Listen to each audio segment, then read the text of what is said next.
ஹே aspirants, ஏர்போர்ட்டில் job தேடுறவங்களுக்கு ஒரு முக்கிய அப்டேட். ஏர்போர்ட் அத்தாரிட்டி ஆஃப் இந்தியாவிலேருந்து பார்த்தீங்கன்னா செக்யூரிட்டி ஸ்க்ரீனர் ரெக்ரூட்மெண்ட்டுக்கு அப்ளை பண்ண நாளைக்கு ஒரு நாள் தான் இருக்குது. மொத்தம் பார்த்தீங்கன்னா 158 வேகன்சிஸ் இருக்குது. இதில் நம்ம திருச்சியில் மட்டும் 28 வேகன்சிஸ் இருக்குது. டிகிரி முடிச்சிருந்தீங்கன்னா அப்ளை பண்ணலாம். ஃப்ரெஷர்ஸ், அதாவது காலேஜ் இப்போ ஃபைனல் இயர் முடிச்சுட்டு ப்ரொவிஷனல் இருக்குன்னா நீங்களுமே அப்ளை பண்ணலாம். இதுக்கு பார்த்தீங்கன்னா எக்ஸாம் கிடையாது, டைரக்ட் ரெக்ரூட்மெண்ட், அப்புறம் மெடிக்கல் எக்ஸாமினேஷன் இருக்குது. செலக்ட் ஆகிற கேண்டிடேட்ஸ்க்கு மந்த்லி 15K ஸ்டைஃபண்ட் இருக்குது ட்ரைனிங்கில் மட்டும். ட்ரைனிங் கம்ப்ளீட் பண்ணிவிட்டு சர்டிஃபிகேட்டும் முடித்த பின்னாடி பார்த்தீங்கன்னா மந்த்லி 30,000 சம்பளம் முதல் வருஷம், 2வது வருஷம் 32,000, 3வது வருஷம் 34,000 சம்பளம். இது கான்ட்ராக்ட் பேசிஸில் தான் வேலை, பெர்மனெண்ட் வேலை கிடையாது.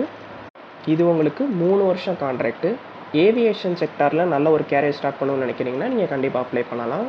அப்ளை பண்ண லாஸ்ட் டேட் பார்த்தீங்கன்னா 8th ஜூன், அதாவது நாளைக்கு தான்.